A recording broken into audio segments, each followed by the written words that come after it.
ഏറ്റവും പുതിയ ഡിസൈനുകൾ ഏറ്റവും കുറഞ്ഞ പണിക്കൂലിയിൽ. ബ്രിഗാദിയ golden diamond, Chavakkad. Alukaran silver jewellery, Chettuva road, Chavakkad. Chettuva road, Vadanappally.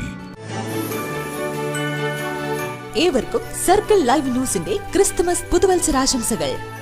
Palayur പള്ളിയിൽ ക്രിസ്മസ് ആഘോഷങ്ങളുടെ ഭാഗമായി നടന്ന കരോൾ ഗാനം തടഞ്ഞ ചാവക്കാട് SI വിജിത് K വിജയന്റെ നടപടിക്കെതിരെ പ്രതിഷേധവുമായി BJP രംഗത്ത്. കരോൾ തടസ്സപ്പെടുത്തിയ പോലീസ് നടപടി അപലപനീയമാണെന്ന് BJP ജില്ലാ ട്രഷറർ അനീഷ് മാസ്റ്റർ പറഞ്ഞു. സാധാരണഗതിയിൽ ക്രിസ്തുമസ് ഒരു വർഷത്തിൽ ഒരിക്കൽ വരുന്നൊരു പരിപാടിയാണ്. ആ പരിപാടിക്ക് വേണ്ടിയിട്ട് പള്ളിയുടെ അകത്ത് നടക്കുന്ന ക്രിസ്മസ് കരോൾ പരിപാടി ക്യാൻസൽ ചെയ്യാൻ കാണിച്ച ആ പോലീസ് നടപടി അത് എല്ലാ അർത്ഥത്തിലും അപലപനീയമാണ്. കൊടിതോരണങ്ങൾ വലിച്ചുമാറ്റും എന്ന് പറയുന്ന അധിക്ഷേപത്തെ BJP അപലപിക്കുകയാണ്. ഇതിനെതിരെ വിശ്വാസികൾ നടത്തുന്ന പ്രതിഷേധങ്ങൾക്ക് BJP പിന്തുണ നൽകുമെന്നും അദ്ദേഹം പറഞ്ഞു. ഇത് എല്ലാ ദിവസവും നടക്കുന്ന ഒരു പരിപാടിയല്ല. ക്രിസ്തുവിന്റെ ജന്മത്തോടനുബന്ധിച്ച് നടക്കുന്ന ആ പരിപാടിക്ക് പള്ളി അങ്കണത്തിൽ ഈ പരിപാടി നടത്താൻ സാധിക്കില്ല.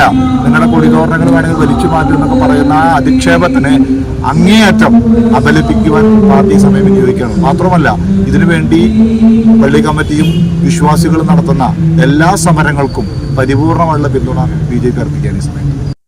ജില്ലാ വൈസ് പ്രസിഡന്റ് ദയാനന്ദൻ മാമ്പുള്ളി, ഗുരുവായൂർ മണ്ഡലം പ്രസിഡന്റ് അനിൽ മഞ്ചറമ്പത്ത്, ചാവക്കാട് മണ്ഡലം ജനറൽ സെക്രട്ടറിമാരായ പ്രതീഷ് ഐനുപുള്ളി, ബോഷി ചാണാശ്ശേരി, നേതാക്കളായ KG രാധാകൃഷ്ണൻ, വർഷ മണികണ്ഠൻ, ഗണേഷ് ശിവജി, സുഗന്ധ വേണി, രജനി സുരേഷ് എന്നിവരും സംഘത്തിൽ ഉണ്ടായിരുന്നു. എന്റേത് മാത്രമായ ചില ഇഷ്ടങ്ങൾ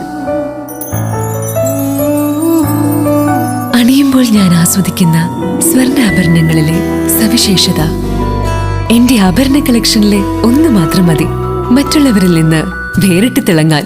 ആലുകാരൻ ജ്വല്ലറി, മുത്തന്മാവ് ഒരുമനയൂർ, മുതുവട്ടൂർ, ചാവക്കാട്. വില്യംസ് ഒരുമനയൂർ. അന്താരാഷ്ട്ര നിലവാരമാർന്ന 100% സംശുദ്ധമായ silver jewellery collections. Handcrafted classic silver ornaments. Platinum പോലെ silver. Alukaran silver jewellery, Chettuva road, Chavakkad. Chettuva road, Vadanappally. Guruvayur മണ്ഡലത്തിലെ നാട്ടുവാർത്തകളുമായി സർക്കിൾ ലൈവ് ന്യൂസ്.